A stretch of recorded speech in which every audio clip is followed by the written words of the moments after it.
Señor de los cielos, Padre, te damos tantas gracias por esta oportunidad que nos da, Señor, de estar aquí en este día, Señor, que podemos levantarnos, Señor, con esta fuerza, con este ánimo, Señor, de aprender, Señor, de conocer, de entender, Señor, el propósito por el cual tú viniste, Señor, a morir por nosotros, a salvarnos, Señor, y a encomendarnos, Señor, para que nosotros podamos cumplir con ese mandato que nos has dado, Señor, con esa comisión que nos han dado, Señor, de ir al mundo para que todos te conozcan, Señor. Gracias, Padre, porque somos parte de eso, Señor. Nos sentimos realmente bendecidos, Señor, y nos sentimos bendecidos de poder tener hoy a este hermano aquí, al hermano Frank, para compartirnos un poco y que podamos aprender un poco más de cómo es todo este movimiento de ir, de llevar tu palabra, de compartir el evangelio, de ir a los no alcanzados, de cómo se está moviendo todo esto en el mundo.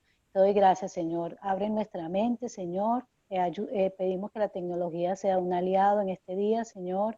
Abre nuestra mente y especialmente abre nuestro corazón, Señor, para entender lo que tenemos que entender este día. Usa al hermano para tus propósitos, Señor, y que todos los que estamos aquí, Señor, podamos ser animados en el día de hoy con tu palabra, Señor. En el nombre de Jesús oramos y te damos tantas gracias, Señor. Amén. Bueno, mi hermano Amén. Frank, tiene usted la palabra y en unos minutos podemos pasar el video, pero quizá usted puede comenzar con la introducción. Claro que sí. Y primero, ¿verdad? Dando las gracias a todos los que sufrieron el tiempo de la última clase y ahora se negaron y van a estar en la otra también. Esos héroes, ¿verdad? Que vamos a estar un ratito aquí, una bendición bien lindo. También es emocionante poder ver gente en el cuerpo de Cristo que tenemos la misma pasión, el mismo corazón. Entonces, cada vez que tenemos la oportunidad de abrir estos foros, es bien motivante, hermano. En mi caso personal no es solamente dar la clase, yo me motivo. La Biblia nos llama a no ser solo oidores de la palabra, sino hacedores de ella, ¿verdad? Y usando el mejor modelo que nos dejó, que fue el modelo de su hijo Jesús, los 3 años y medio de ministerio. Jesús predicó el evangelio, trajo palabra que después los apóstoles, ¿verdad? Algunos más que otros profundizaron a través de la doctrina. Pero el fundamento del evangelio nos dejó claro Cristo, no solamente en las palabras, sino que lo combinó con hechos. Entonces, pues ver una iglesia que es chévere y bueno que aprendamos y escuchemos, pero que pasemos a la trascendencia, al hecho de no ser solamente oidores de esto que estamos hablando, sino que terminemos esta clase y de alguna otra manera nos convirtamos en hacedores. Yo creo que el gozo más grande que tuvo el maestro al final de su ministerio sucedió cuando ya había muerto y resucitado y un tiempo después lo que la gente remanente, sus discípulos, subieron al aposento alto allí a escuchar, ¿verdad? Y a ver y experimentar una experiencia ya personal dentro de la historia que vivieron contada por 3 años y medio. Y al final ellos fueron los participantes. Se derramó el Espíritu Santo sobre ellos, recibieron poder para ser testigos para toda la tierra. Así que yo no sé por qué razón principal, muchos de ustedes vino a la clase, quizás algunos porque son líderes, otros porque quieren enseñarlo, otros por experiencia personal, pero todos estamos al mismo nivel que el mismo Jesús. Aprendemos, enseñamos y vivimos en nuestra propia vida esas cosas que enseñamos, eso es ser hacedores. Así que le doy las gracias, ¿verdad? En este tiempo, no sé si ya el videito está listo. Sí, creo que sí, vamos a estar ya listos para el video. Me dan un segundito aquí para hacerlo. Bueno, ese segundito lo aprovechamos bien. Esta mañana estaba viendo las noticias y vi que hay una amenaza fuerte de un huracán que puede entrar tipo 4 por las costas de Estados Unidos. No sé exactamente, ustedes saben más por dónde dice que va a entrar. pero entra, me imagino que entre Texas y Luisiana, por ahí estaba pensando entrar. Yo nunca, vivo en Puerto Rico, todos los años estamos pendientes a los huracanes. Yo nunca he orado porque un huracán se vaya, nunca. Yo eso se lo dejo al Señor. Yo siempre he orado para que el Señor nos guarde y el impacto sea menor. Pero si yo oro para que el huracán se desvíe al sur, coge a la República Dominicana. Si coge para el norte, coge a Bahamas. Así que si mi corazón está lleno de amor, yo le digo, Señor, que nos pase por el medio, pero que haga el menos daño posible. Mi oración ahora sería esta, y los invito a orar un minutito para que oremos porque la entrada de este huracán pues sea lo más fuerte y la gente pues pase lo mejor posible. Así que los invito a un segundo de oración antes de pasar el video y oramos. Y yo dirijo ¿está bien? Oramos todos por el impacto en esta mañana del huracán Laura que está entrando en la costa de Estados Unidos. Señor, nos ponemos de acuerdo, tú sabes los tiempos, Señor, y nos diste un minutito más que podemos aprovechar porque te queremos pedir, Padre amado, Señor, que este fenómeno sea de menor impacto posible, Señor, que abra los ojos y la mente de la gente que se siente demasiado confiada y están en sitios inundables, Señor, que puedan tomar medidas y refugios, Señor. Te pido que haya una conciencia de país, Padre amado, para cuidarnos unos a otros. A la iglesia, Señor, que esté pendiente y apercibida, que tú nos llamaste para sanar al herido, Señor, y cuidar al sufrido. Dios mío, despierta, Señor, la iglesia en este tiempo tan difícil que vivimos en todo el planeta, Señor, pero también de oportunidades tremendas y lindas de poder mostrar tu amor a través de tus manos, Señor, usándonos en todo lo que se pueda. Así que te lo dejamos en tus manos, Señor. Oramos, Señor, por donde vaya a entrar el huracán y esperamos que se disuelva pronto. En el nombre de Jesús.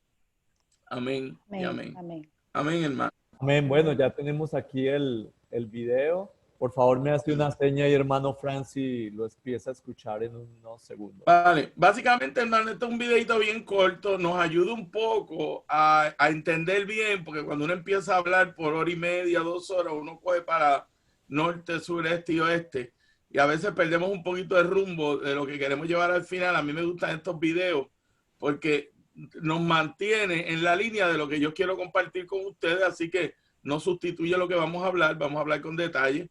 Pero así va a tener una idea de dónde vamos a estar hoy ubicados en esto que el hermano nos va a pasar en este momento. Amén. Amén, hermano. Y justo a la medida en que nos familiarizamos con la historia de la Biblia, somos conscientes de que no somos meramente observadores pasivos de los acontecimientos que se desarrollan, pero más bien somos participantes en la historia de Dios. Desde Génesis hasta Apocalipsis, Dios tiene la misión de restaurar la humanidad y reconstruir el mundo perdido y que está quebrantado. Como cualquier buen libro, la Biblia tiene una introducción, un argumento lleno de tensión y una conclusión. Al principio de la historia de Dios, encontramos el mandato de Dios a Adán: fructifica y multiplícate y llena la tierra. Y el deseo de Dios era que su gloria se refleje por toda la tierra en la vida de todas las personas. Y Adán y Eva entonces, ¿qué hicieron? Desobedecieron el mandato de Dios. Y la comunión con Él fue entonces quebrantada. Y desde Génesis 11 observamos que este patrón de que el hombre desafía a Dios continúa. Y en vez de esparcirse por toda la tierra, las personas deciden quedarse en un lugar para hacerse un solo hombre. La respuesta entonces justa de Dios es dividir a la humanidad en 70 naciones que buscaban su propio nombre y no el nombre de Dios. Entonces la misión de Dios toma un impulso diferente en Génesis capítulo 12. Es cuando Dios separa a Abraham y lo llama para adorarle y para servirle solamente a él. Dios bendecirá a Abraham con tierras y descendientes y un legado espiritual y lo coloca para ser una bendición para todas las naciones de la tierra. Y a lo largo del resto de la Biblia, esta promesa se refleja en una historia tras otra. Dios está dispuesto a bendecir a todas las naciones y su método será su pueblo. La nación de Israel, que son los descendientes de Abraham, se convierten entonces en un socio de Dios en la misión de Dios. A pesar de que faltan una y otra vez, Israel estaba destinado para ser un pueblo misionero en la tierra que Dios les había señalado. La culminación del plan redentor de Dios finalmente se encuentra en su Hijo Jesús. Jesús Dios hecho hombre vino para vivir entre nosotros a este mundo, para mostrarnos cómo era Dios. Y en la última instancia, para tomar la carga y la pena del pecado sobre sí mismo. Después de conquistar el pecado y la muerte en la cruz del Calvario, Jesús se levantó de la tumba y puso en marcha a sus discípulos para después ascender al cielo y hacer que sus discípulos recorrieran todos los confines de la tierra, cumpliendo así el mandato de Génesis. Id y multiplicaos y llenad la tierra. Todo esto estará listo para el cumplimiento de la misión de Dios y la tierra será llena del conocimiento de la gloria de Dios, como las aguas cubren el mar. Así Dios desea y está dispuesto y quiere que todos los pueblos lo conozcan y puedan gozar de Él para siempre. Este es el lazo que une a todas las historias de un principio a fin. La historia de la Biblia refleja el espíritu de las misiones en el núcleo de Dios. Este es un Dios misionero que nos invita a unirnos a Él y a desempeñar nuestro papel en su historia de rescate.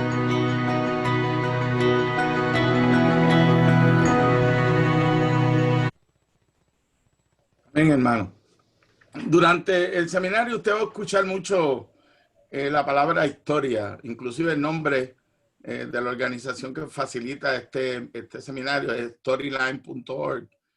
El enfoque no es diferente a ninguna otra organización que tiene la intención de promover y desarrollar el movimiento misionero en el mundo, sino quizá darle una atención especial al hecho de que esto no es algo aparte, que esto es parte de una línea, storyline, una línea en una historia que todos los creyentes tienen que tener. Yo les comentaba en la clase anterior que esto me llevó a mí como pastor a definir bien la misión de nuestra iglesia dentro de la historia, no de que nosotros queríamos como iglesia, ni los gustos que tenemos como ministerio, sino dentro de la historia que está en la Biblia bien clara. Y ha hecho que muchas cosas de mi iglesia misma hayan tenido que ser revisadas. Y les contaba que yo, por costumbre, como pastor, pues me reúno con los diferentes ministerios de la iglesia y trato siempre de enfocar el trabajo específico de los ministerios de la iglesia dentro de la historia de Dios. Si me reúno con la gente, con el comité de finanzas y con el administrador, pues la primera pregunta es ¿dónde estamos con relación a la historia? Nuestra iglesia está haciendo la función que Dios nos llamó a hacer. Entonces podemos empezar a hablar de finanzas. Yo no puedo empezar a hablar de finanzas diciéndole que el edificio hay que pintarlo, que hay que arreglarlo, que las sillas están viejas, hay que cambiarlas. La primera pregunta en cada departamento, ¿verdad? En caso de mi iglesia es ¿dónde nosotros estamos con relación al llamado que Dios nos hizo? Porque si no, estamos enfocando los esfuerzos de nuestra iglesia en cosas que nos desvían de la historia de Dios. Y lo mismo cuando me reúno con los diáconos de la iglesia y me reúno con el líder de diáconos. Y lo mismo, hermano, ¿cuál es nuestra función? ¿Cuál es la definición del ministerio? Y dónde esa definición del ministerio nos enfoca en la historia de Dios.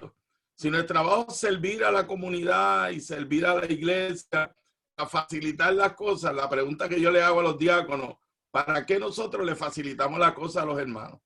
¿Para qué nosotros proveemos un ambiente positivo en la iglesia? Si no es para facilitar a la iglesia hacer el propósito de Dios. Van a ver en esta parte de la historia que vamos a hablar que ese fue el gran problema del pueblo de Israel. Ellos tenían el mismo llamado y el mismo mandato, pero desenfocaron la misión. De tal manera que las cosas que hacían no estaban mal, es que estaban desenfocadas. Hay una definición que a mí me encanta del griego cuando se habla de pecado. Y una de las definiciones en griego es pecado es fallar al blanco. Y interesante porque la vez leyéndolo yo nunca la había visto de esa manera, fallar al blanco. Es como si a ti te pusieran, tú tuvieras con un arco y una flecha y te pusieran un montón de targets de blanco al frente. Entonces, hay varias personas con la flecha y el arco, y se supone que tú tienes un target para ti, y tú tienes la flecha y caiga en el centro del target. Pero tú coges la flecha y la tiras, y la flecha cae en el target que no es tuyo. Posiblemente cae en el centro, y dentro del punto de vista de la función del arquero, wow, este arquero sabe cómo tirar. La flecha cayó en el centro del target. Solamente un pequeño problema, que ese no era el target tuyo, que el target tuyo estaba definido al frente. Entonces, hay muchas cosas que nosotros como iglesia hacemos bien, pero ¿sabe cuál es el problema? Que le estamos tirando al target equivocado y no nos damos cuenta, pero eso nos hace un desbalance del plan de Dios. Hay un libro que yo se lo recomiendo a todo el mundo, yo lo leí desde que me convertí. Fue un libro que, aparte de la Biblia, ¿verdad? De esos libritos que uno pone al lado y los repaso y los repaso y los repaso. Porque para mí es un libro profético y yo se lo recomiendo a todos mis estudiantes en todas las clases. A mí me encantan los escritos teológicos de C.S. Lewis. Y C.S. Lewis escribió un libro, no sé, algunos que usted ya quizá lo leyó o varias veces como yo lo repaso todo el tiempo, que son las famosas cartas de Screwtape o de Screwtape Letters, se llama en inglés. En español, cartas de un demonio a su sobrino. Ese es el nombre en español, carta de un demonio a su sobrino. Y ese libro, para mí, Dios se lo reveló para este tiempo. Porque el libro, como dice el nombre, es un cuento, inclusive tiene la tendencia a ser algo gracioso. Es un demonio que su sobrino, entra al trabajo de demonio y él lo está entrenando. Y el libro son frases de entrenamiento que el tío le da al sobrino, que es un demonio que no tiene experiencia. Y cada vez que leo una me doy cuenta que el enemigo trabaja en la iglesia de esa misma manera. Hay una que a mí me encanta que dice, nunca te esfuerces en sacar a un cristiano del camino, porque la mayoría de ellos están bien firmes en lo que creyeron. No hagas eso, porque van a saber que tú estás detrás, oran y nos chavamos. Si ellos oran, nosotros nos tenemos que ir. Vamos a hacer otra cosa.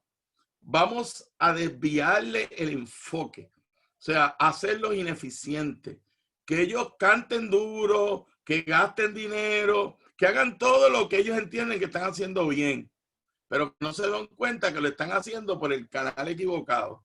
Y cuando yo leía eso, yo decía, eso es profético, porque cuando venimos a ver y evaluamos los presupuestos de nuestras iglesias, de los ministerios, de los concilios, y nos hacemos la pregunta, ¿están los presupuestos de acuerdo al llamado principal que el Señor nos hizo a nosotros o no?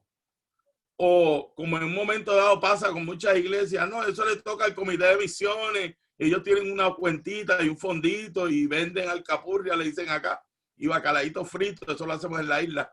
Ellos venden a bacalaíto frito los domingos y con los chavitos los ponen en el comité de misiones.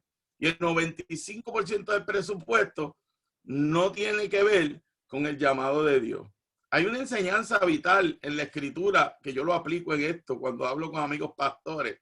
Yo le digo lo que el Señor le dijo a sus discípulos: donde esté vuestro tesoro, allí va a estar tu corazón. Y si tus finanzas no están en el propósito de Dios, con más que suene lindo, con más que le pongas banderitas misioneras el día del mes misionero en la iglesia, tu iglesia está desviada de la visión. Porque donde esté tu tesoro, está tu corazón. De la misma manera, dice la Biblia, que no seamos solo oidores, sino hacedores. Y esto yo lo aplico a mi propia familia yo tengo un cuerpo de pastores, trabajamos en un cuerpo, aquí somos 5. Y cuando hablamos, esto yo se lo digo, en mi casa, yo me siento con mi esposa y cuando repasamos presupuestos, yo le digo, ¿qué refleja mi presupuesto? ¿Mi presupuesto refleja mi carga por hacer el propósito de Dios? ¿O yo doy para hacer el propósito de Dios lo que me sobra? Porque yo no puedo predicar lo que yo no hago en casa. ¿Se acuerdan que uno de los propósitos de esta clase es que nosotros, no los hermanos de tu iglesia, nosotros nos ubiquemos en la historia de Dios. Si logramos eso al final y cada uno de nosotros sale entendiendo que nosotros somos parte de esa historia. Jesús en 3 años y medio nos definió cómo íbamos a vivir y cómo íbamos a participar de esa historia. Y entonces de ahí lo vamos a llevar a nuestras iglesias, a nuestros líderes, a nuestros hermanos. Y los otros días yo estaba en una reunión, me invitaron a ministrarle a unos pastores de un concilio en Puerto Rico. Y yo empiezo por ahí, yo le digo, hermano, vamos a hacer un poquito de repaso, analice su presupuesto de este mes. ¿Cuánto usted invirtió en hacer la voluntad de Dios? No le exija a la iglesia diezmo, ni le exija a la iglesia ofrenda, si usted no está enfocado en lo que Dios le llamó a hacer. Yo caigo bien pesado cuando me invitan a ministerio, a concilio. Normalmente me invitan 2 veces y no me vuelven a invitar. Pero está bien. El Señor no nos llamó a estar en un concurso de popularidad, sino a compartir su palabra. Y yo les explico a la gente, yo no puedo hablar de lo que yo no vivo y lo que yo no hago. Y traigo toda esta introducción larga porque tenemos que entender qué le pasó al pueblo de Israel. Y para entender bien lo que le pasó al pueblo de Israel, es triste, mensaje a las 7 iglesias, tenemos que siempre evaluar qué nos puede estar pasando a nosotros. Yo por muchos años, uno tiene, ¿verdad?, un ministerio, pero hay cosas que a uno le gustan al lado de ese ministerio, lo que yo le llamo mi pasión. Yo siempre trabajo con niños toda mi vida, desde que conocí al Señor hace muchos años atrás. Me encanta. En la iglesia preferiría dar una escuela dominical que trabajar con los más viejos, pero pues los maestros no me dejan mucho, pero yo me cuelo y me gusta enseñarle a los niños. Pero una realidad que yo he visto donde quiera que he podido trabajar y funcionar es que nosotros los líderes, hermanos, esto no empieza con dar un seminario de misiones en la iglesia. Empieza con una concientización del liderato de la iglesia. Yo tengo muchos amigos, yo llevo 42 años, bueno, realmente 37 años en el pastorado, en la iglesia donde estoy.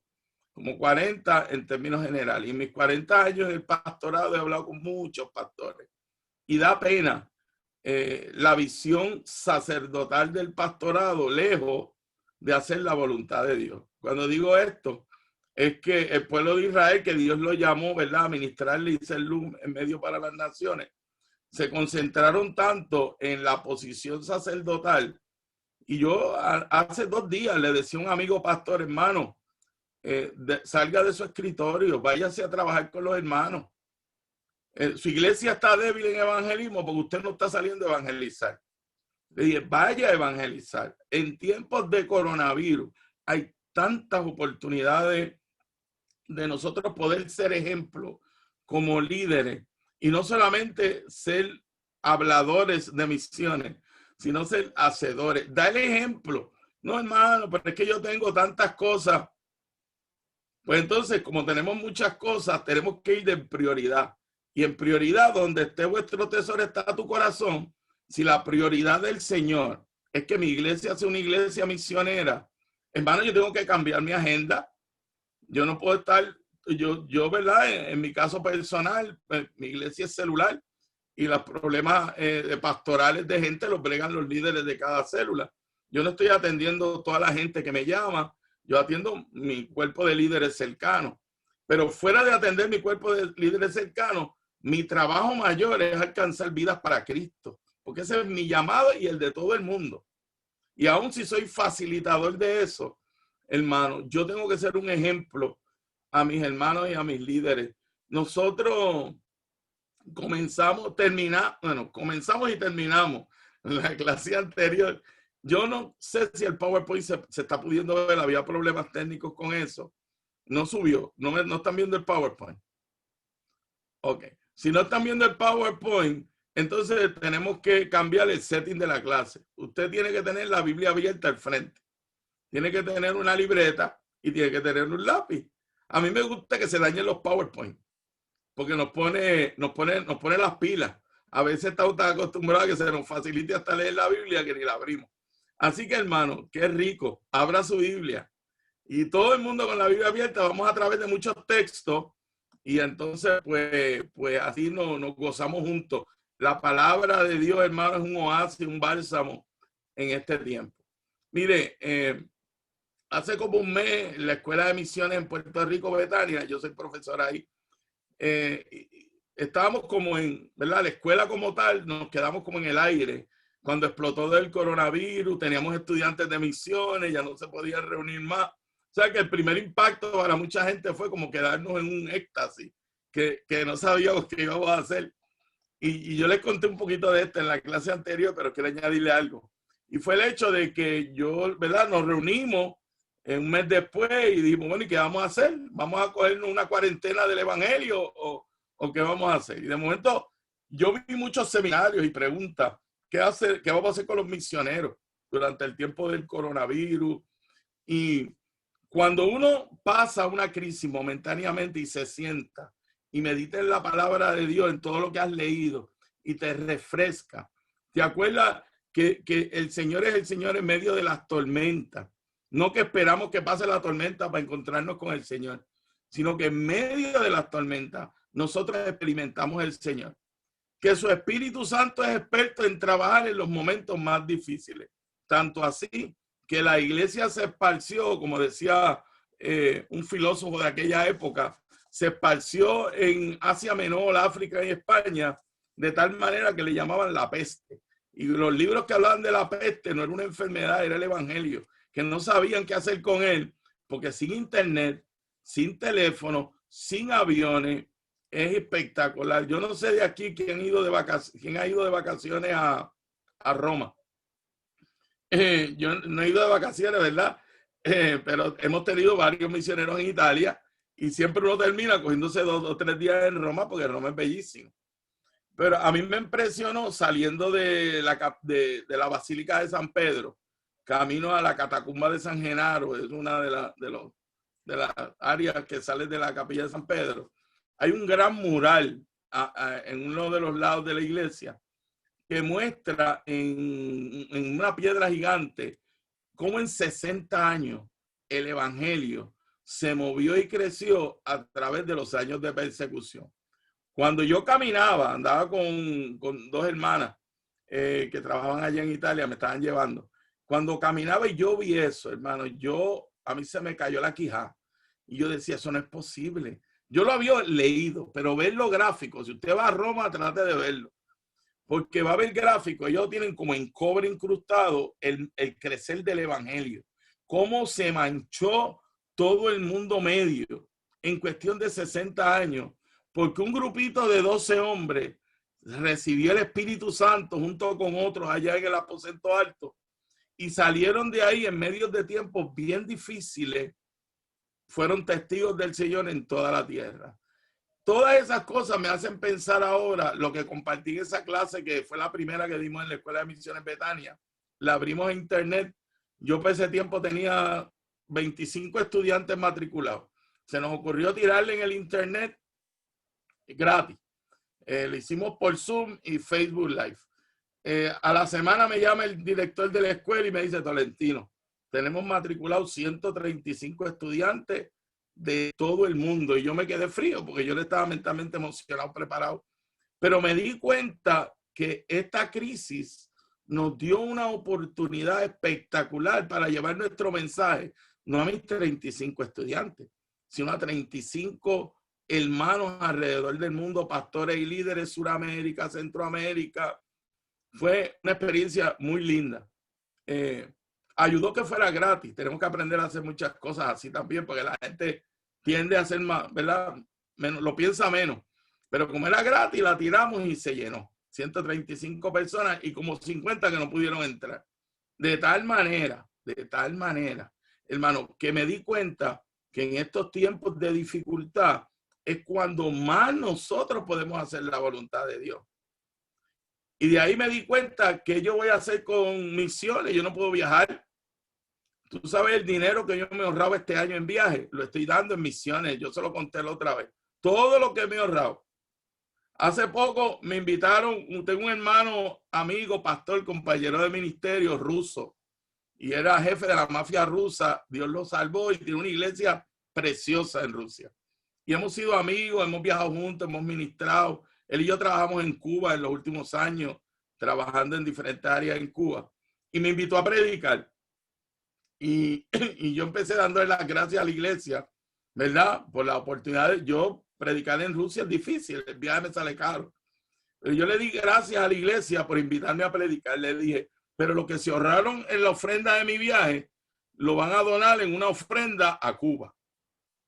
Y la gente se quedó como seria. Seria.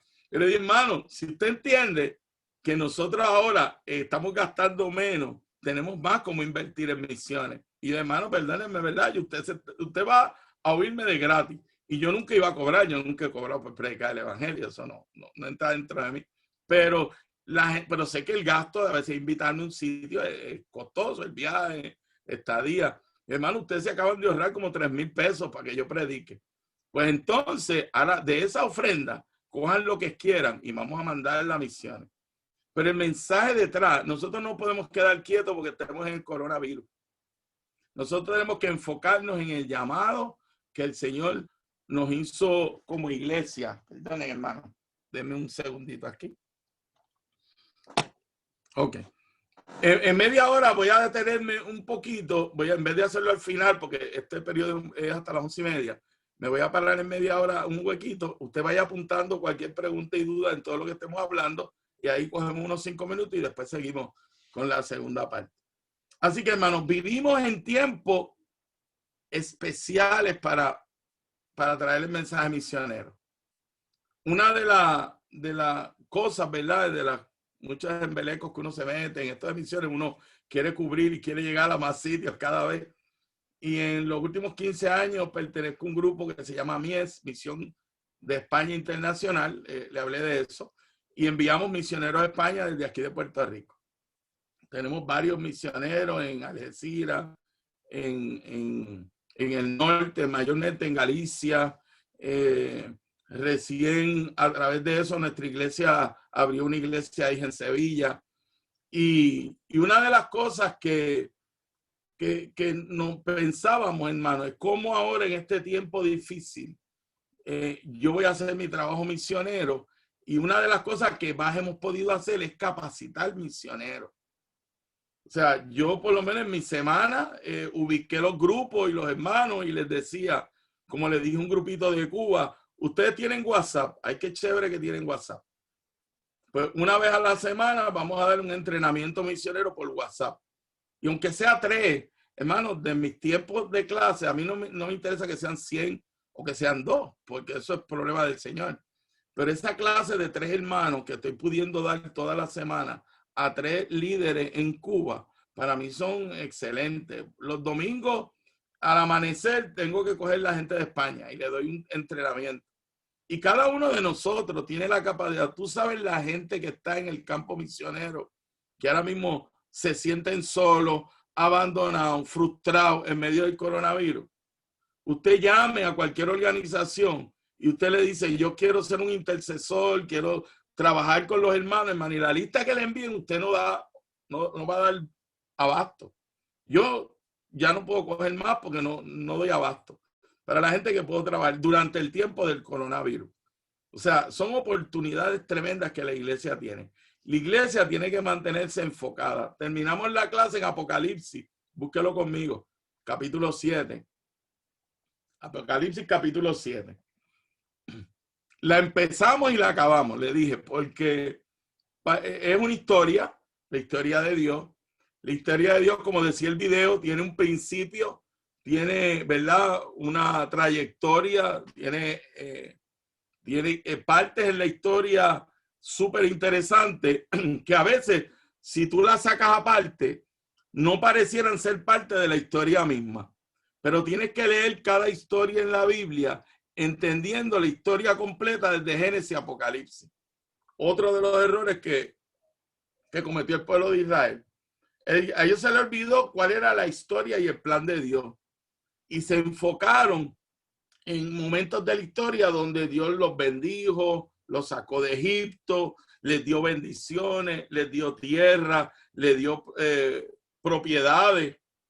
Y ellos se entretuvieron en todas esas cosas. Y en vez de entretenerse en obedecer al Dios que los llamó, se entretuvieron en todas las bendiciones que Dios le dio en el camino. Cosas que no eran malas, pero las sacaron dentro de la historia completa. ¿Qué yo hago constantemente y tengo que hacer para mantenerme enfocado? Yo tengo que conocer siempre la historia completa. ¿Y por qué el principio fue el principio? Porque Dios tenía un plan final. Y aún cuando llego a historia, yo no sé cuando usted ha visto una serie en Netflix que está bien interesante y de momento tiran 2 episodios que usted hasta los pasaría porque son como lentos.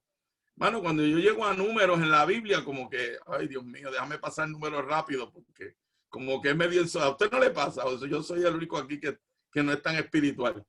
Pues, hermano, hay libros que yo los paso rápido porque no los encuentro ni emocionantes. Pero son parte de una historia. De momento me encuentro cuando estoy entendiendo la vida de Cristo y entendiendo el ejemplo que Él me ha dado.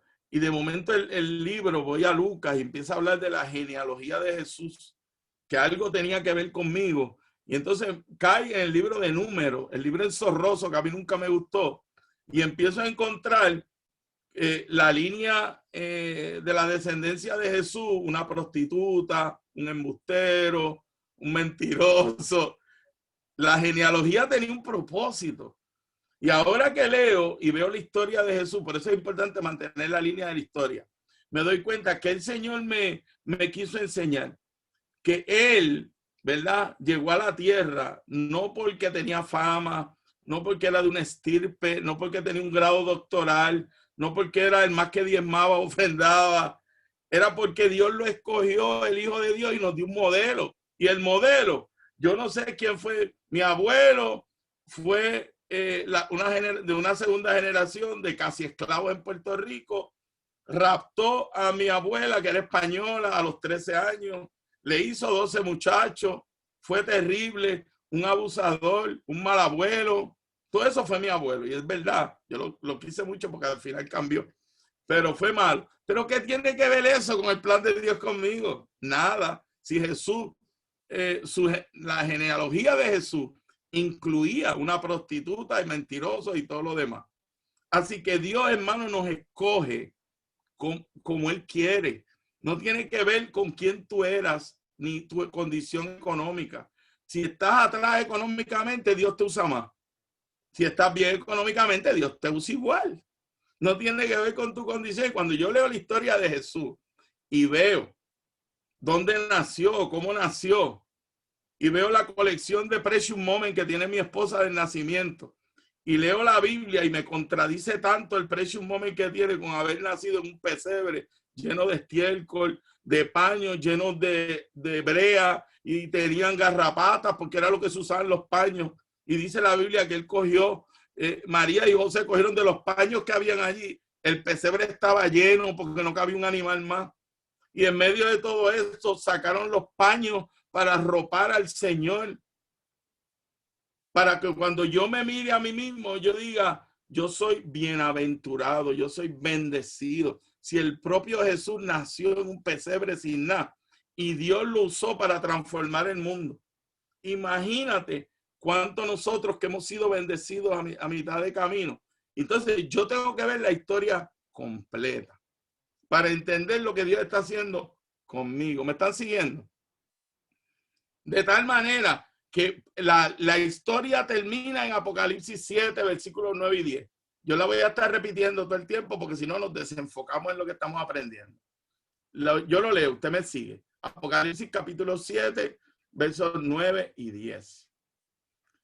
Dice, después de esto miré y he aquí una gran multitud, la cual nadie podía contar, de todas las naciones y tribus y pueblos y lengua, que estaban delante del trono y en la presencia del Cordero, vestidos de ropa blanca y con palmas en las manos, y clamaban a gran voz diciendo, la salvación pertenece a nuestro Dios que está sentado en el trono y el Cordero. Y usted sabe a quién Dios le dio ese texto. Se lo dio al hombre cuando estableció dónde comenzaba la historia. Y la vamos a leer ya mismo en Génesis 1. Cuando Dios puso un hombre y una mujer, le dijo, creced y multiplicaos. Porque el Señor, que dice la Biblia que tiene omnisciencia, que conoce todos los tiempos, Él estaba creando al hombre, viendo lo que iba a pasar al final de la historia. Ya no, la Biblia dice, ¿verdad? Y un texto mal citado por ahí, hermano, corrígelo si usted es de lo que lo cita mal. Yo he oído mucha gente decir, no, hermano, lo que Dios tiene para usted es tan grande, porque lo que ojo vio, ni oído oyó, ni han subido al corazón del hombre. Entonces yo le digo, ay, hermanito, lee ese texto bien. Ese texto no dice eso. Ese texto, como usted lo lee en la Escritura, dice que para los que no tienen al Señor, no, lo que ojo no ha visto, ni oído ha oído, Dios tiene para nosotros. Y dice el versículo después, y toda esa verdad se nos fue revelada a nosotros. Ellos no, la gente sin Cristo está ciega. No saben lo que Dios tiene. Eso no se refiere a que Dios tiene cosas grandes para nosotros. Eso se refiere a que la gente no ve lo que Dios tiene para nosotros. Pero a ti y a mí se nos es revelado en la palabra. Ya a nosotros el Señor nos reveló el final de la película. Y te dice, ahora, como tú eres parte de ese final de la película, te toca a ti decidir. Si no, ahí es que vengo, que es increíble. Como el pueblo de Israel quizás no tenían la ventaja que nosotros. Nosotros tenemos la palabra revelada a todos. En aquel momento Dios le reveló la palabra a profetas y a reyes y sacerdotes.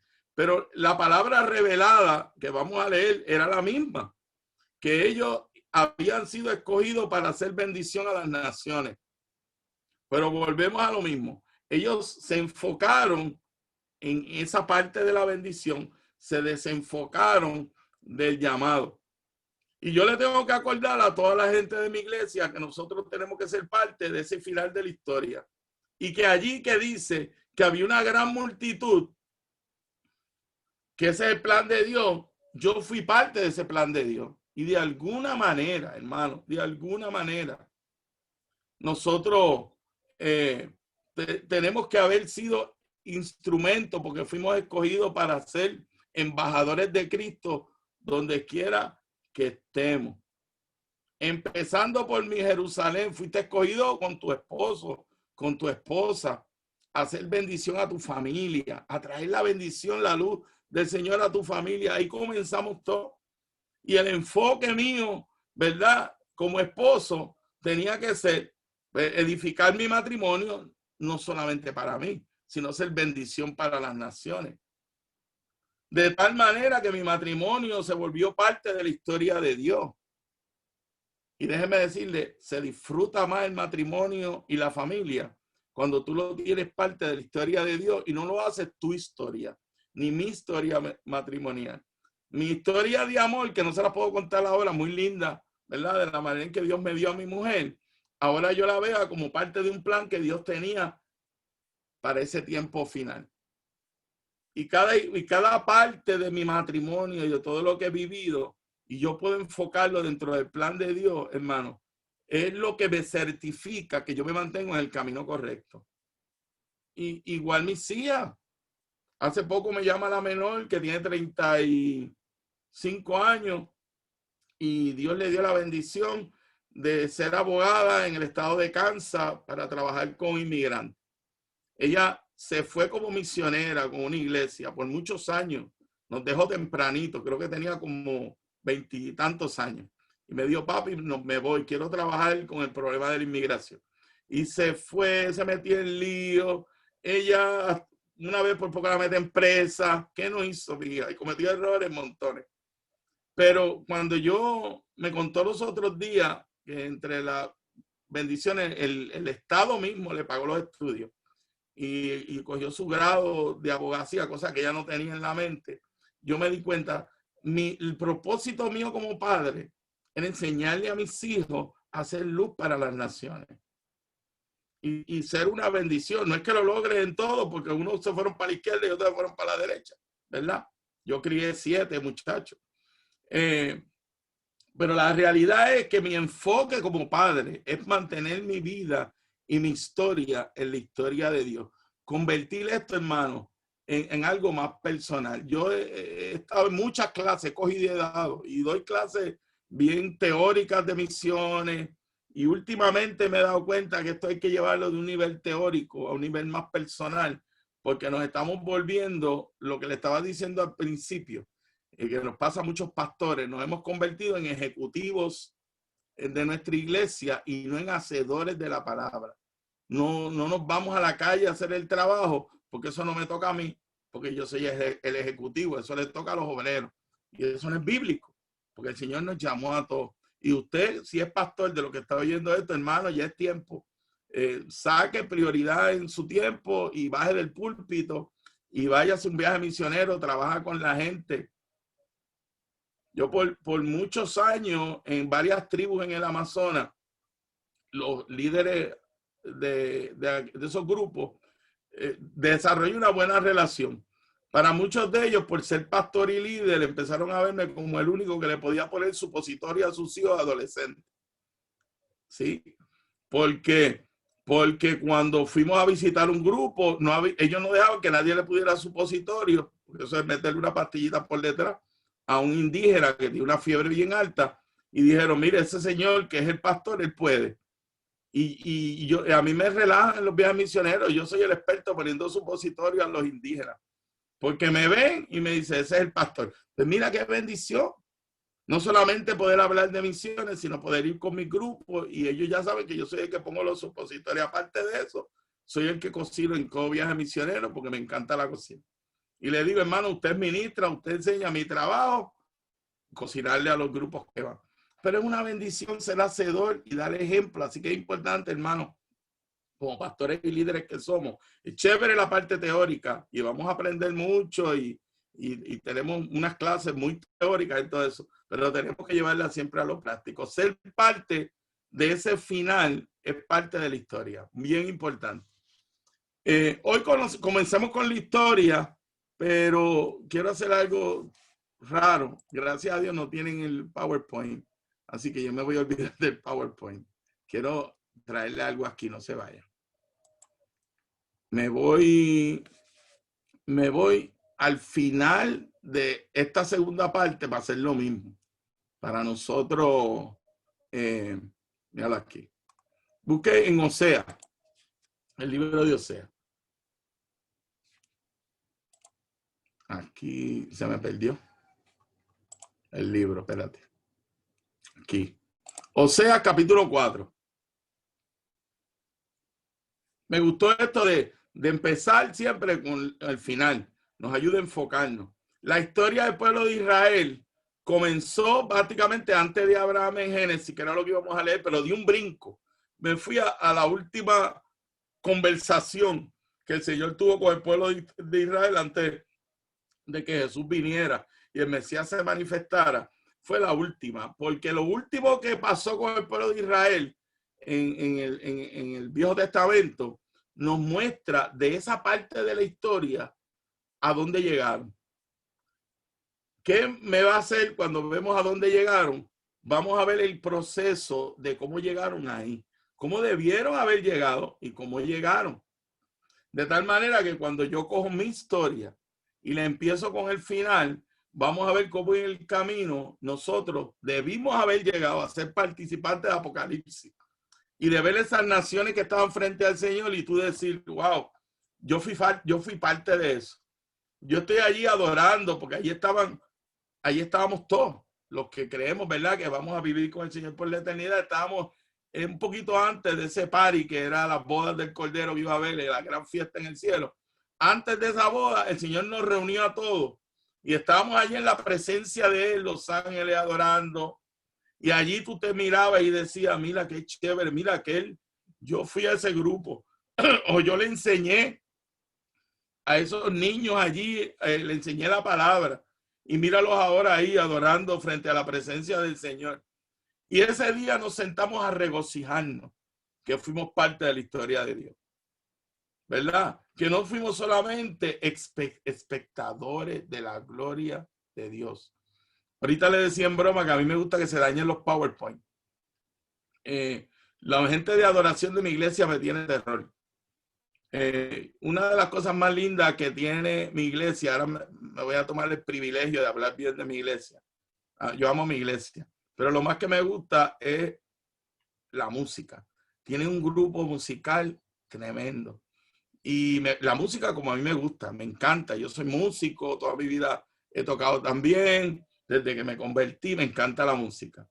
Y de vez en cuando yo los oigo ensayando antes del culto y están bien tremendos, 5 minutos antes de tocar, yo les digo, hermanos, perdónenme, voy a quitar la electricidad. Se acabó la música. Vamos a adorar con las manos y que la iglesia se envuelve y ellos abren los ojos así bien grandes. Ahí viene el pastor otra vez. ¿Sabes por qué? Porque nos entretenemos con lo que se supone que sea para adorar al Señor. Y de vez en cuando le desenchufo el equipo. Le digo, hoy no hay música. Hoy adoramos al Señor sin canciones, con la voz. Después ensayamos, pastor. Sí, después que ensayamos. Porque nosotros ensayamos para adorar al Señor, no para que la gente nos vea adorar al Señor, ni seamos espectadores de la adoración, sino para que nosotros seamos participantes de la adoración. Así como único lo logro, hermano, es quitándole el equipo de música. Y después que se le quite el enojo a los 2 o 3 días siempre, porque me conoce. Pero por eso, hermano, tenemos que entender que el plan de Dios no es escuchar, es nosotros ser parte de eso. Al pueblo de Israel se le olvidó y aquí, ¿verdad? Déjeme, desde el punto de vista teológico, para que nadie se atribule conmigo, yo sigo creyendo que Israel es el reloj profético de Dios.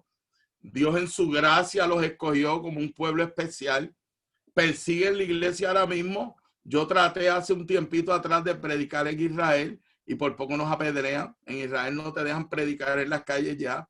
El pueblo de Israel no quiere saber del evangelio. Está bien lejos de Dios, pero aún así está dentro de los planes de Dios. Déjame cambiar de tema un momentito porque me encanta este tema. Es la gracia de Dios, porque Dios es un Dios de gracia. Dios no cae en mi cajón de cabeza. Y Dios te quiere y te escoge, Dios te quiere y te escoge. ¿Por qué? Porque es Dios supremo. Si fue por comportamiento, había que eliminar todo el pueblo de Israel del mapa, porque no solamente fueron, como dice Osea, adúlteros y fornicarios de la voluntad de Dios. Encima fueron los que acusaron y mandaron a matar al Señor. Y ahora persiguen la iglesia y no quieren saber del evangelio. Y aún así son el pueblo de Dios. Usted puede entender eso. Me lo explica después por individual porque yo no lo entiendo. Todavía no lo he entendido. Sí he entendido que la gracia de Dios, hermano, nosotros somos parte de su gracia. Dios nos escogió no por lo que somos ni por lo que hacemos, sino por su gracia. Y nos usa por su gracia. Y qué lindo es saber, hermano, que en medio de todo esto, Dios usó el pueblo de Israel, ¿sabe para qué? Para usarlos como modelo. A veces, los mejores modelos, los otros días, y aquí lo hago con mucha humildad, ¿verdad? Los hermanos que me conocen saben que yo nunca me voy a gloriar de eso. Pero una de mis hijas, la chiquita que le dije, tiene novio ahora, tuvo sin novio hasta los 34, así que supo esperar en el Señor. Y yo le decía, mamita, que mucho esperaste, 34 años. Y ella me dijo, ¿tú sabes por qué yo esperé tanto? Porque se me hizo difícil encontrar una persona que me tratara como tú tratas a mami. Y aquello a mí me dio duro que me dijera así. Porque yo siempre quise enseñarle a mis hijos no cómo ellos deben ser, sino cómo yo soy. Y que aprendieran por el ejemplo. Perdónenme, hermano. Es que acá. Perdona, es que este teléfono está conectado a la Escuela de Medicina de Puerto Rico, porque mi esposa es la decana y rebota la llamada. Así que tengo que buscar la manera de desconectarlo. Pero yo tengo que enseñarle a ella el modelo en mí mismo. Porque entonces el modelo, hermano, es que nosotros vamos a seguir y nos va a marcar en nuestra vida de una manera bien tremenda. El Señor le marcó al pueblo de Israel un modelo. Y ellos se apartaron del modelo. Y al apartarse del modelo, se apartaron del llamado. En Oseas capítulo 4, si lo busca conmigo, dice lo siguiente. Versículos 6 al 10. Así que el Señor llama al pueblo de Israel para nosotros ser un modelo. Déjeme decirle, y esa fue la parte de la historia que se me quedó, no le conté, que cuando mi hija me dijo así, me acordé de algo triste, de que yo vengo de una familia donde mi papá fue un abusador, mi abuelo fue un abusador, mi papá fue un abusador. Yo el único recuerdo que tengo de mi niñez fue mi papá abusando de mi mamá y abusando de mis hermanas, la golpeaba. Y yo siempre, desde chiquito, recuerdo algo. Yo no le servía al Señor, en casa nadie le servía al Señor. Le conté, mi papá era ateo y mi mamá espiritista, pero era una vida de abuso constante. Yo salí de casa así. Yo me fui de casa a los 13 tempranito, no pude más, cogí las maletas y me fui. Y lo único que yo me acuerdo cuando chiquito era haberle dicho al Señor, ¿verdad? En mi inocencia de niño, saber que, ¿verdad? Dios siempre se te revela, aunque nadie me enseñó la palabra. Bueno, me la enseñó una hermanita que venía a dar escuela bíblica cuando chiquito y yo me iba con ella. Y esa palabra a mí se me quedó. Y yo siempre decía, Señor, yo quiero ser diferente a mi papá. Toda mi vida, yo quiero ser diferente a mi papá. Dios usa modelos negativos para que nosotros hagamos su voluntad. Así que mucha gente que lo llevan a psicólogos en crisis porque tuvieron problemas con un papá abusivo, mire, a veces lo que hay que darle un poquito de vuelta a la cosa y ver lo que dice la Escritura, que Dios todo obra para bien para aquellos que aman al Señor. Y el Señor cogió el modelo negativo de mi vida y lo utilizó para enseñarme todo lo que un hombre no debía hacer con una mujer. De tal manera que mi hija, ya a los 34 años, me dijera, papi, yo quiero un esposo que me tratara como tú siempre trataste a mami mientras estuvimos en nuestra casa. Porque los modelos negativos Dios los usa. ¿Para qué? No para tener trauma, sino para que nosotros no cometamos ese error. El pueblo de Israel, dentro de la gracia de Dios, un modelo negativo. Con más frosting que le queramos poner al bizcocho, debajo del frosting el bizcocho está amargo, es amargo. Es un ejemplo negativo. ¿Cómo yo lo pruebo? Lo pruebo en toda la Escritura. Y el libro de Oseas es el donde Dios dice, hasta aquí llegaste. Como pueblo escogido, hasta aquí llegaste. Y le trajo esta sentencia a través de los profetas. Acuérdense que empecé diciéndole que Dios en su gracia lo sigue usando. Y todo lo que va a pasar al final está alrededor del pueblo de Israel. Y la gran persecución y todo lo que usted estudia en teología, con más que lo busque, está alrededor del pueblo de Israel. Pero en Oseas, capítulo 4, el Señor le manda una sentencia al pueblo de Israel. Un modelo para que no nos pase a nosotros. Dice el versículo 6. ¿Lo tienen? Versículo 6. Lo leo. Mi pueblo fue destruido porque le faltó el conocimiento. Déjeme, ¿verdad?, ampliarle el texto. Usted después se lee otra vez el título. O sea, cuando es un libro importantísimo para misiones. Porque nos dice dónde la iglesia, al final de los tiempos, dentro del mensaje de las 7 iglesias, la mayoría va a estar. Porque no todo el mundo va a entender el llamado y el ser el pueblo escogido. Son muchos los que se salvan, pero son muchos los que se van a perder. Son muchas y lindas las iglesias que están involucradas en misiones, pero la gran mayoría van a estar involucradas en otras cosas muy lejos de misiones. Eso ya está en la Biblia. Lo importante es que cuando terminamos todo esto, ¿verdad?, uno repasa y diga, ¿y yo? ¿Y mi iglesia? ¿Dónde está? Yo soy de ese montón que se alejaron de la voluntad de Dios, pero siguen siendo iglesia. Y yo no cuestiono salvación, porque en su gracia Dios nos salva porque nos arrepentimos. Pero sí, hermano, y déjeme jalarle antes de Oseas, parar un momentito ahí y traerle otro versículo de las profecías del futuro, que dice, antes de esa reunión celestial, hay una graduación en el cielo.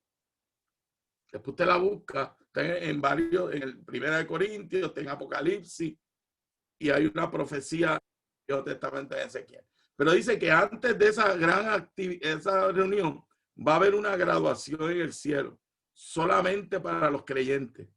Y dice la Biblia que en esa graduación se nos va a dar una premiación.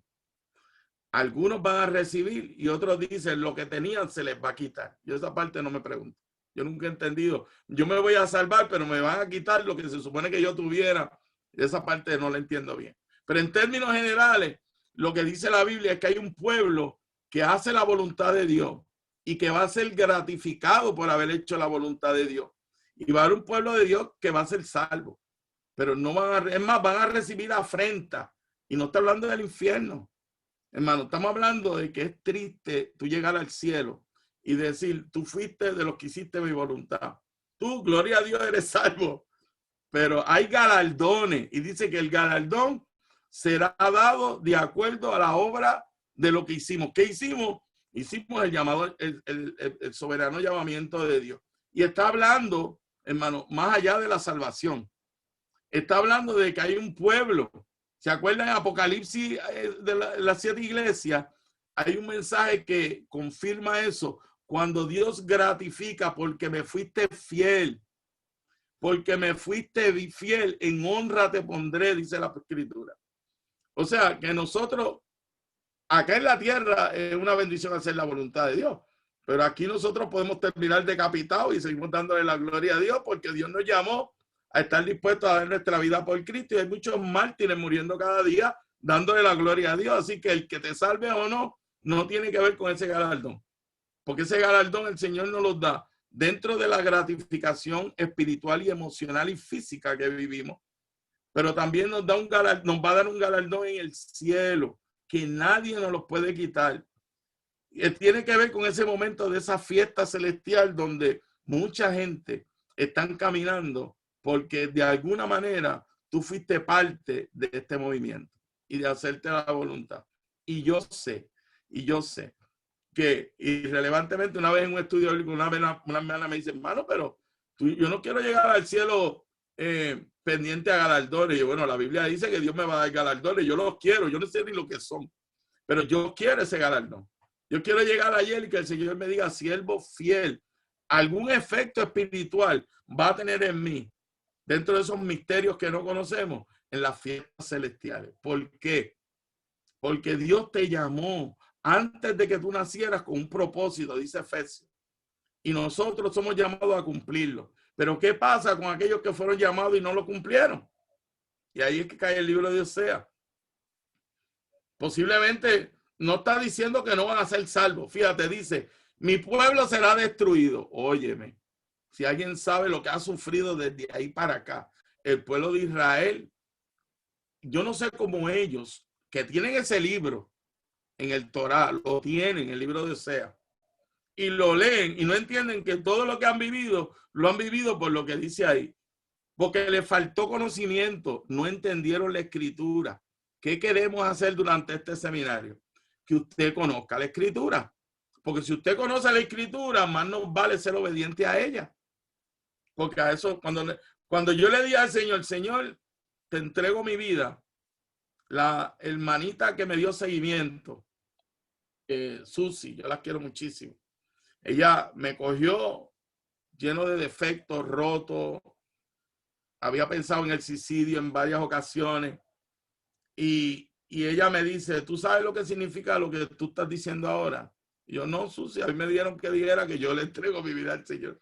Me dice que tú te vas a aprender la Biblia y tú vas a hacer todo lo que dice ella. Mira qué clase de seguimiento más especial me dieron.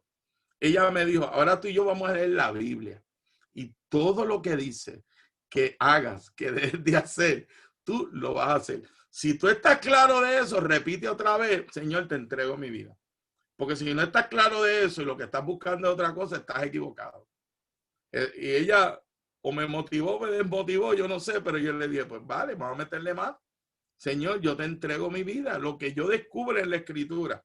Cada vez que Dios me revele una verdad, que ya sea porque no me la enseñaron o no la leí o la cambiaron, pero Dios me la revele como es clara, Señor, yo lo voy a hacer. Por eso tenía 19 años y le conté eso cuando el Señor, a través del hermano Andrés, le dijo, yo te llamé a ti y a tu esposa, y creía que era mi mujer, todavía éramos novios, a ti y a tu esposa lo llamé para hacer luz a las naciones. Y yo que salí de una familia rota, que mi mamá tenía 3 trabajos para pagarme la universidad, vivíamos en una casa de madera bien pobre. Yo me acuerdo de aquel llamado y yo le dije, heme aquí, envíame a mí, Señor. Si tú dices que mi esposo y yo, que todavía no éramos esposos, vamos a hacer luz para las naciones. Y cuando lo descubrí, no solamente porque el hermano lo dijo, después me empecé a leer la Biblia y encontré que era el llamado que Dios nos daba. Yo lo único que hice fue decirle, Señor, heme aquí, envíame a mí. Encontré que ese llamado al pueblo comenzaba en Génesis, y en especial el primer hombre llamado y definido fue Abraham. Y el llamado primero a Abraham, usted lo sabe, deja tu casa y tu parentela y ve a dónde. ¿Qué te importa a ti a dónde? Eso le dijo el Señor, versículo 1, 2 y 3. ¿Qué te importa a ti a dónde? Yo te mando a salir y a hacer mi voluntad. Y en el camino yo te voy a mostrar cuál es mi voluntad. De tal manera que ya no va a ser más tu agenda. Ahora tú vas a seguir mi agenda. Y la dejó plasmada en la escritura para que tú y yo la leyéramos. Le faltó conocimiento porque conociendo la palabra de Dios, no lo hicieron. Se entretuvieron y no lo hicieron. ¿Sabe lo que hizo el Señor? Se cansó. Acuérdense, Dios es omnisciente. Dios conoce el pasado y el futuro. Dios tiene su plan sabiendo que el pueblo de Israel no iba a hacer lo que le tocaba hacer. ¿Sabe por qué? Porque en la lista de actores de esta historia estaba escrito tu nombre y el mío. Ya desde el principio, tu nombre aparecía como protagonista en el episodio 24 de esta historia. Ahí aparece el tuyo. En el 25 aparece el mío. Ya Dios los tiene apuntados. Y Dios sabía que el pueblo de Israel le iba a faltar conocimiento. Y en su misericordia y su gracia ya tenía nuestros nombres apuntados. Yo lo que tenía que descubrir me tocaba a mí. Y me tocó cuando abrí mis ojos y me encontré con la palabra de Dios. Por cuanto desechaste el conocimiento, lo cambiaste por el entretenimiento. Se entretuvieron en el templo. Hicieron unas copas espectaculares. Oír y describir el santo templo del pueblo de Israel. Todavía, mira, yo lo tengo por ahí en una foto, porque me recuerda que así debe estar mi corazón, en un lugar santísimo, donde Dios entra, donde Dios está en su presencia. Yo no tengo ahí eso pensando en la grandeza del pueblo de Israel. Yo estoy pensando eso, que Dios le quitó ese templo y lo puso en mi corazón. Y lo tengo al frente, para acordarme que Dios habita ahí y que ahora Dios me habla cara a cara. Por eso miro el templo y me acuerdo, está en la historia. Porque desecharon el conocimiento y se entretuvieron. El pecado, C.S. Lewis, carta número 17. Manténlos entretenidos para que no hagan lo que Dios les llamó a hacer. Consíguele mucho equipo de música. Si fuera, no había internet, pero si el libro lo hubiera escrito ahora, que tenga mucho internet, que use mucho Facebook, que la iglesia sea la más conocida en las redes. Entretenlo, entretenlo y entretenlo. Porque mientras están entretenidos, las almas, tú y yo las destruimos, le decía el tío al sobrino pequeño. Por eso, mira, a mí todavía se me paran los pelos un libro que tiene 30 años conmigo. Y cada vez que me acuerdo de eso, lo veo todos los días. Dios, el diablo nos entretiene, en bobería, entretuvo al pueblo de Israel, perdieron la visión de lo que Dios le tenía. Nuestras iglesias están altamente entretenidas. Yo no sé si a usted le pasa lo mismo que en Puerto Rico, la ansiedad que tenemos los pastores por abrir los templos. ¿Para qué? ¿Para qué? Si ahora mismo estamos reunidos y estamos aprendiendo. No es que es malo, yo quiero abrir el mío abre creo que el principio del mes que viene. Ahí estamos trabajando en el protocolo de empezar, porque qué bueno es vernos, tocarnos, pero tocarnos no podemos, no menos vernos. Eso es lindo, está tremendo. Pero la realidad es que ese no es el enfoque de la iglesia. Si el Señor nos sacó de nuestra casa y nos la parentela, así cuando veo el modelo y veo en la pandemia, yo diría, ¿No será que el Señor nos está sacando de las cuatro paredes? ¿No será que la iglesia creció cuando hubo persecución y ellos tuvieron que salir y se escondían en las catacumbas y oraban y fueron perseguidos por los romanos y fueron perseguidos por los judíos? Y no fue ahí que el evangelio. ¿No será que esto es un plan estratégico, no del enemigo, sino un plan estratégico de Dios para que nosotros salgamos de la cajita que nos hemos estado metiendo en los últimos años? Invirtiendo y compitiendo con la iglesia más grande, compitiendo con la iglesia que más fondos tiene, que tiene el edificio más lindo, que se nos mueren nuestros hermanos y amigos que quizás no tuvieron la bendición y la suerte que nosotros tuvimos, no han podido estar legal, no tienen un techo fijo, tienen que vivir escondidos. Nosotros fuimos llamados a hacer luz en medio de tiniebla para ellos y estamos tan entretenidos en la agenda de nuestra iglesia que no nos da tiempo a mirar al necesitado. Eso fue lo que le pasó al pueblo de Israel, porque no entendieron la visión al final, se entretuvieron y dejaron de hacer el llamado que Dios lo debía hacer. Apocalipsis. Entonces, creyendo y diciendo, tú dices que eres grande, que eres tremendo, que estás vestido, tú estás desnudo y desventurado, dice la Escritura. Eso es a la iglesia, hermano. Eso es a la iglesia. El modelo negativo, el pueblo de Israel. Ve por qué esa historia, cuando tú lees la Biblia completa, tú te asustas. O sea, esto es una historia que a veces le para los pelos a uno de punta. Cuando tú ves los juicios de Dios, la mayoría de los juicios de Dios no fueron por una iglesia que no hizo lo que tenía que hacer. Los juicios que hubo al pueblo de Israel fue porque Dios los llamó y no hicieron. Los juicios no eran un coraje de Dios. A mí me asusta a veces las palabras que usamos en español y no vamos a la base tanto del hebreo como del griego. Porque cuando tú ves juicio para nosotros es un castigo.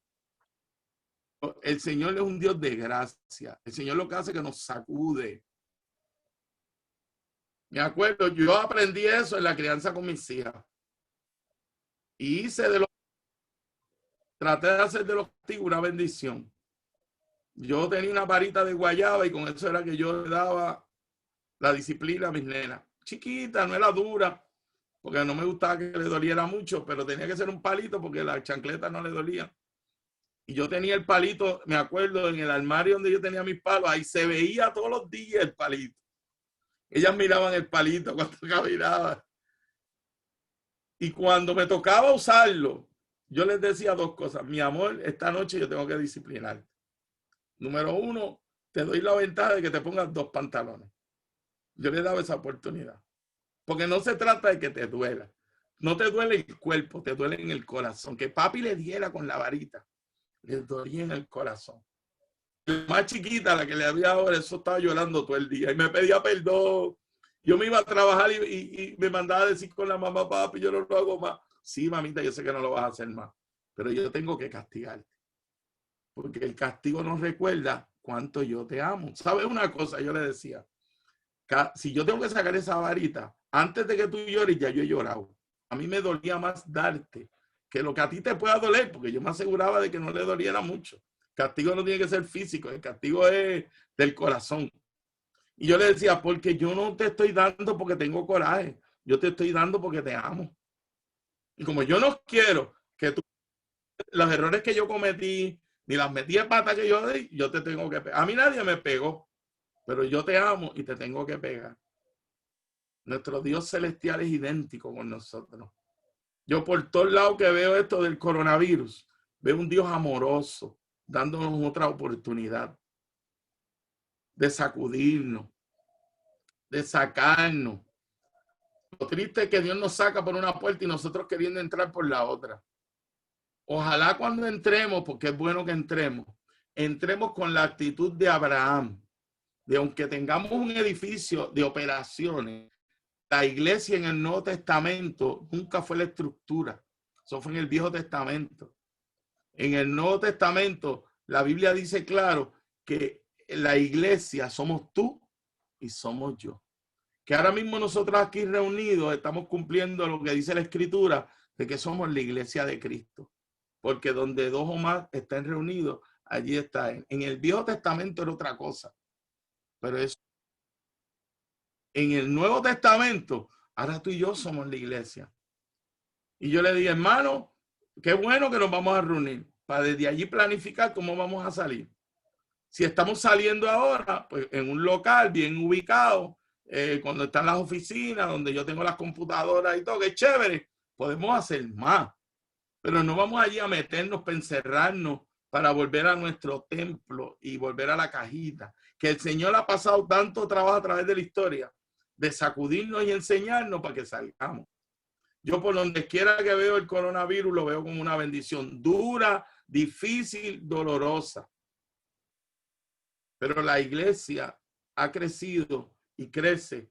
¿Usted sabe cuántos creyentes hay? Alguien después se busca las estadísticas. En Corea del Norte. En Corea del Norte hay más cristianos que en España. Mucho más cristianos que en España. Corea del Norte es el país donde más fuerte se persigue el evangelio, uno de los más fuertes. Pero la comodidad, el lujo europeo, la vida fácil, el que los hermanos se reúnen 4 horas a compartir del amor del Señor en una mesa, a comer y a beber, eso a nosotros no nos ha avanzado como evangelio. La persecución en Corea del Norte ha hecho que la iglesia crezca. Búsquese las estadísticas en Libia y en Siria. Yo tengo hermanos, amigos que fueron estudiantes míos que llevan años trabajando allí y me cuentan y me testifican cómo la obra y la gloria de Dios está creciendo. Y si medio desaparecido y la iglesia soportó, y aunque hay persecución, la iglesia sigue creciendo en Libia. Y nosotros acá reprendiendo al diablo, ¿verdad? Porque el enemigo está ya matando gente. Mira, es triste, él está, pero él es bruto. Lo que él hace, el Señor lo usa para bien para nosotros. Si algo sabemos del enemigo en el cielo, como él no es omnipotente y omnisciente, él no sabe que iba a terminar en el lago de fuego y azufre por la eternidad. Él cree que él está ganando la pelea. Y cada golpe que él da, Dios lo usa a nuestro favor. Porque el final de la historia ya está escrito. Entonces nosotros tenemos que ver la estrategia de Dios y ubicarnos dentro de la estrategia de Dios. Le dije que en una hora le iba a dar un breakcito, pero como usted no me interrumpe, a mí se me olvidaban 5 minutitos. Vamos a abrir, si hay alguien ayudando, porque no estoy seguro. Había un problema con la persona que nos iba a ayudar, no aparecía. Pero si usted le quita el micrófono, ¿verdad? Sí, y en hay 2 o 3, pues uno cede al otro. Podemos tener un minutito para traer su propio testimonio corto, una pregunta, una duda, dale 5 minutitos. Si no, dejamos todo para el final y entonces lo estamos bien rápido al final. Había los micrófonos. ¿Tiene algo que comentar? Algo que no está de acuerdo, lo dialogamos. Eso es lo lindo de esto. Que en la Biblia, la iglesia dice que se reunían juntos y compartían la escritura. Si yo hago de los foros lo más bíblico posible, yo tengo que aceptar gente que no esté de acuerdo con lo que yo traigo y eso es lindo. Y eso es bueno. hermano, todos pueden abrir su micrófono si ellos lo desean. Amén. Ya si tienen comentarios, hermano. 5 minutitos nomás porque tengo que cerrar el final ya mismo. Bueno, hermano, yo estoy muy de acuerdo con lo que usted ha dicho. Me parece muy correcto. La gente no le gustó que se cerraran los templos, por ejemplo.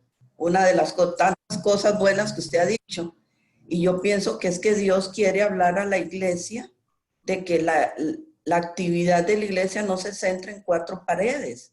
Por eso Dios permitió que se cerraran los templos para que nosotros aprendiéramos que la iglesia no es en el templo. La iglesia es vivirla todos los días en la casa, en el trabajo, en cualquier lugar. Entonces creo que esta época es una buena época para aprender lo que Dios quiere enseñarnos en estos tiempos tan difíciles que estamos. Amén. Estamos de acuerdo. ¿Algún otro pregunta, comentario, duda?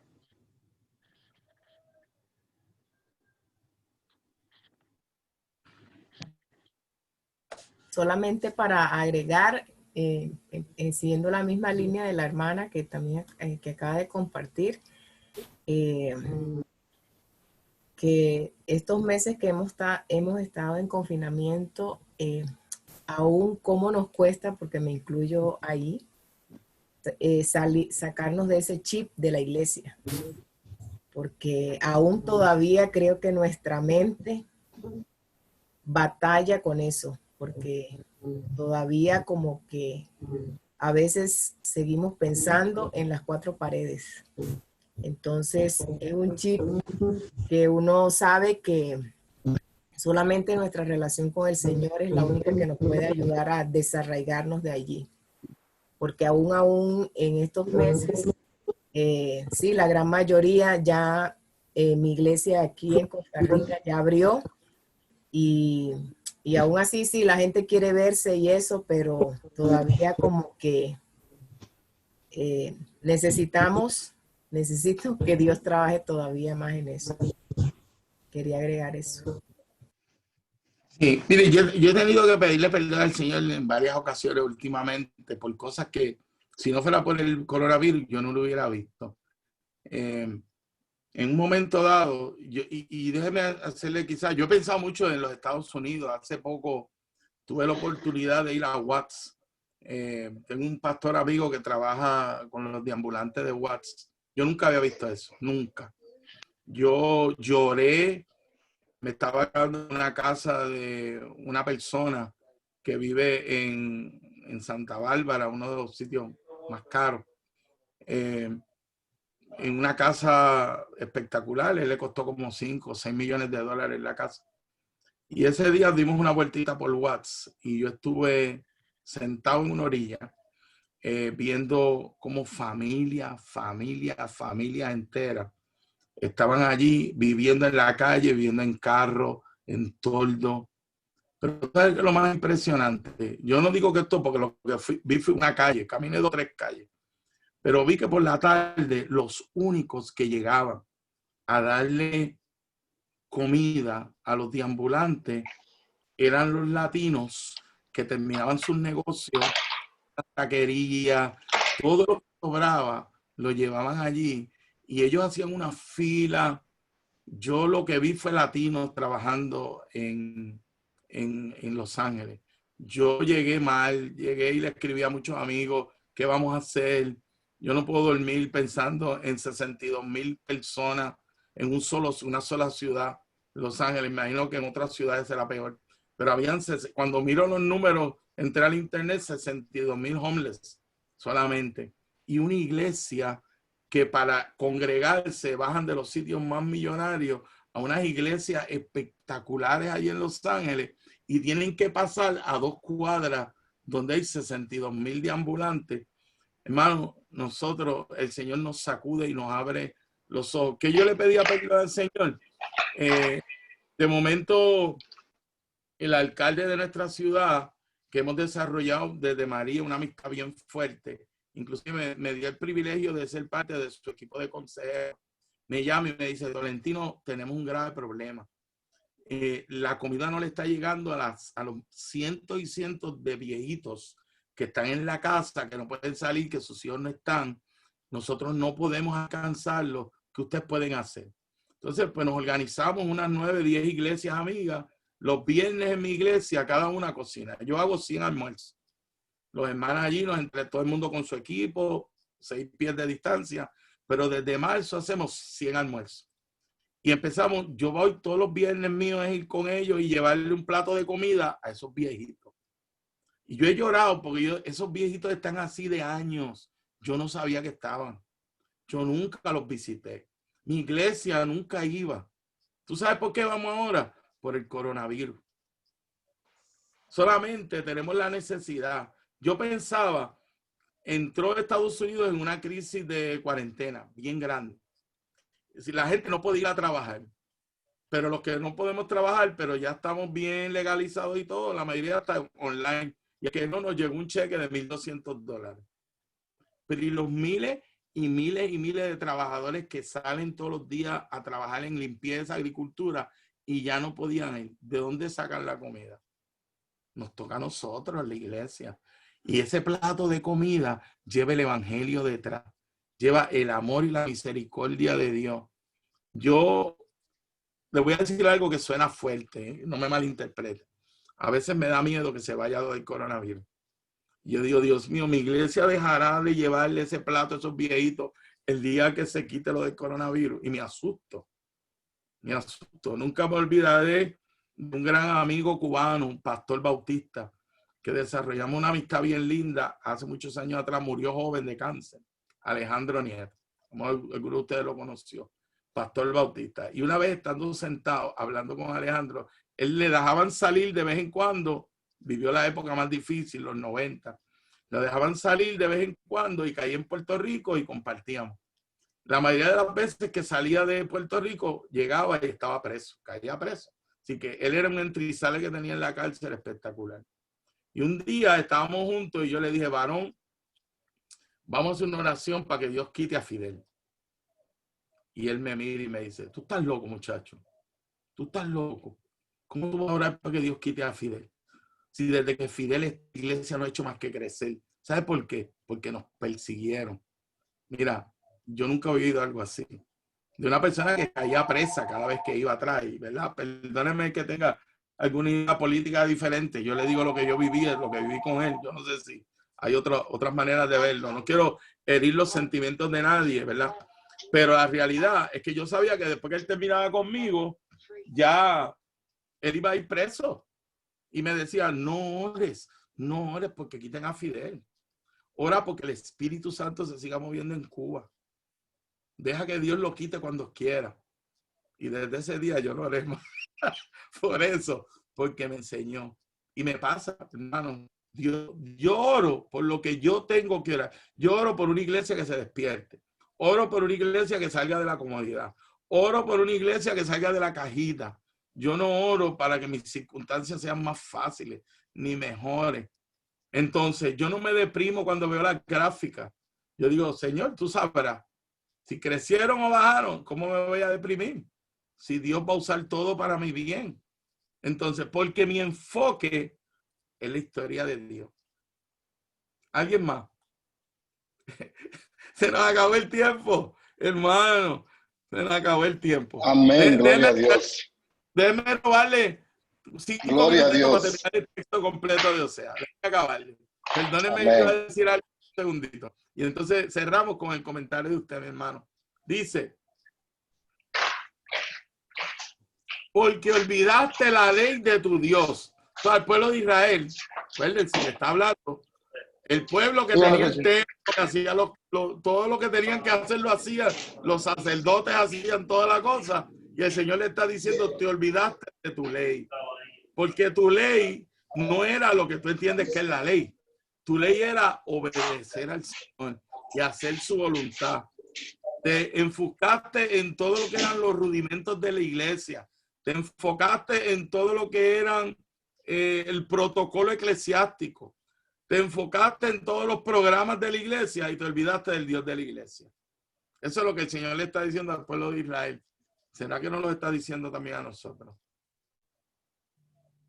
Dice, también yo me olvidaré de tus hijos. Ahí le está cortando el llamado. Está pasándole el llamado a otros, que me parece que es a ti y a mí. Conforme a su grandeza, así pecaron contra mí. Porque Dios es un Dios celoso y grande y espera que tú lo sirvas así. Conforme a lo que Él es, pecaron.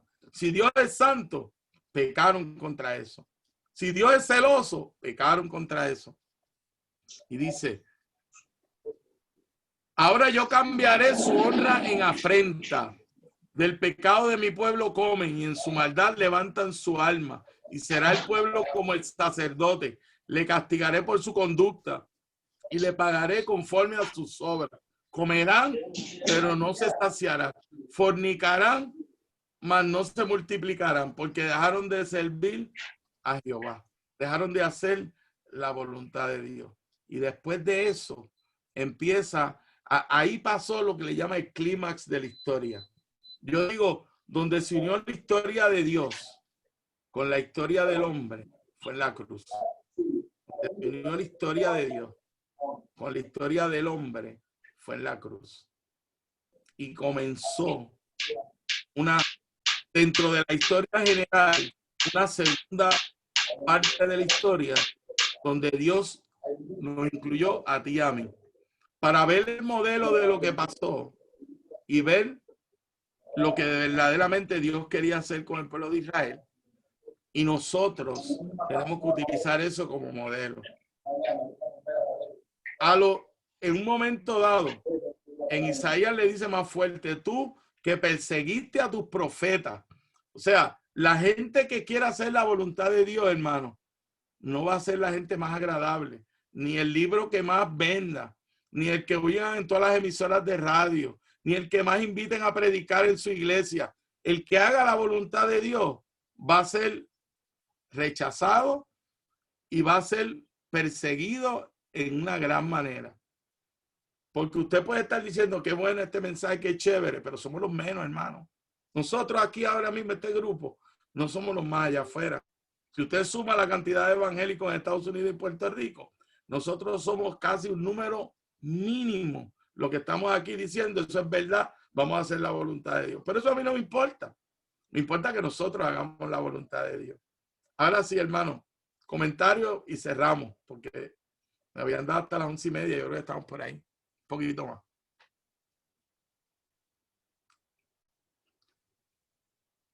Una bendición este tiempo y es lindo poder, ¿verdad?, compartir la palabra y lo que la palabra nos ha enseñado. No solamente la parte teórica, sino lo que hemos vivido cada uno. El tiempo no nos da, pero tú sabes que hubiese sido lo más deleitoso. Quizás en algún momento saquemos un tiempo o vaya escribiendo su historia, breve, como en una página. Antes de que acabe la clase, algunos, quizás no todos, podamos invitarlo a que nos dé su historia dentro de la historia de Dios. Porque esto es más interesante, porque estamos escuchando mi perspectiva, pero Dios tiene una historia independiente y separada con cada uno de ustedes. Y yo aprendo de la historia de cada uno y enriquece la mía. Así que vaya haciendo el ejercicio de poner su historia dentro de este llamado que Dios nos ha hecho. ¿Cómo usted llegó hasta aquí? ¿Por qué usted está sentado ahí al frente? ¿Y por qué ha cogido seminarios? ¿Y por qué quiere ir? ¿Y por qué ha apoyado con sus ofrendas? ¿Por qué usted es parte de esta historia? ¿Alguien tiene algún comentario para el cierre? Dudas que se quedó en el aire? Un hermano iba a hablar y lo interrumpí para leerlo. O sea, si hermano puede hablar ahora.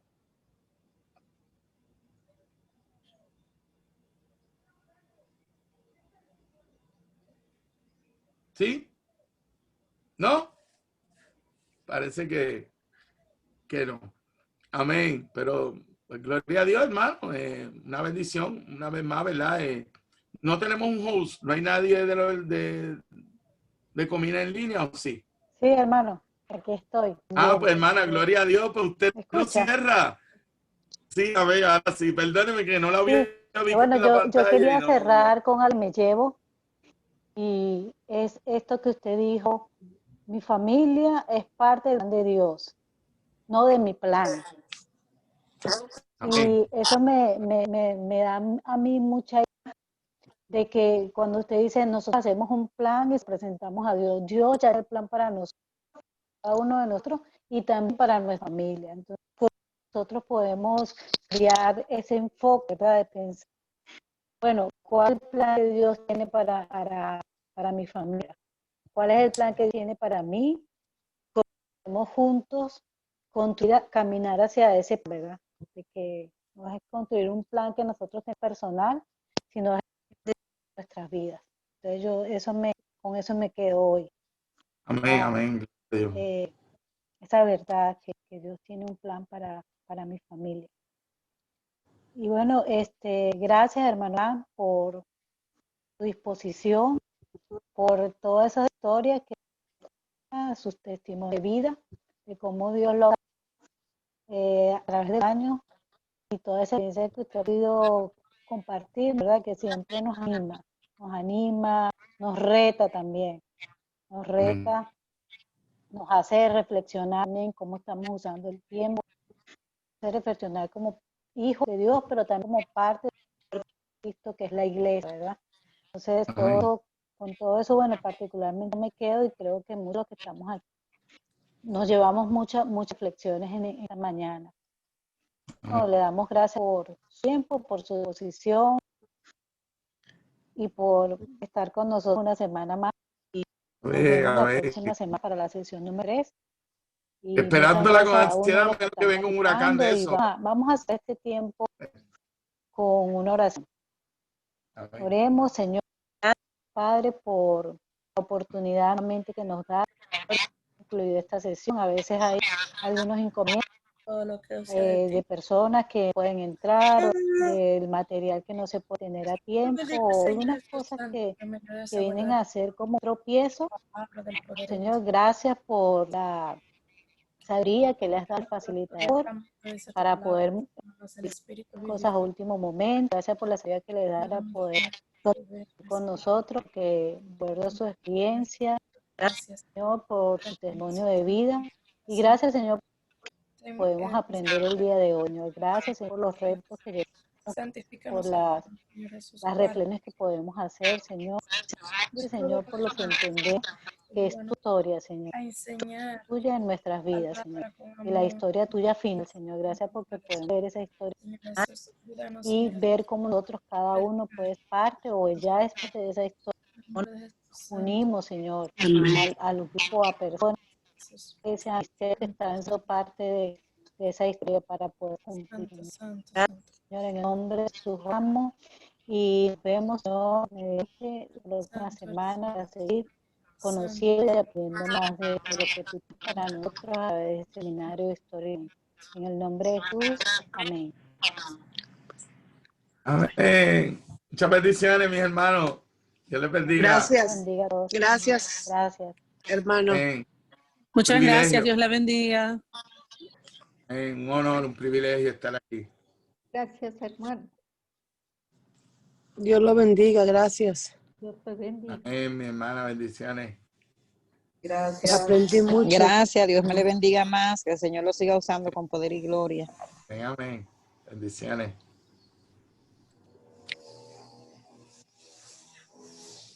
Bueno, hermano Frank, que tenga una buena semana. Que lo bendiga. Amén. Que sí, hermana. Bendiciones. Un abrazo. Esperamos un día vernos y conocernos personalmente. Claro que sí, yo estoy, que quiero ir a conocer Puerto Bienvenida, hermano, con los brazos abiertos. Mucha gente linda. Es una de las cosas más lindas que Puerto Rico tiene. Que nos gusta abrazar a nuestros hermanos. Orlando ya tenemos del grupo de Puerto Rico, tenemos varios amigos y ministerio aquí de Puerto Rico. Que seguro nos conocemos porque somos un grupo también pequeño acá. De los hermanos apasionados sí, por el mundo. Yo creo que muchas personas lo conocen ustedes, que uno ve las redes, que varias de las personas tenemos algo en común. Amén, amén, amén, amén. Dios les bendiga. Bueno, hermano, que tenga buena tarde. Hasta luego. Igual, bendiciones.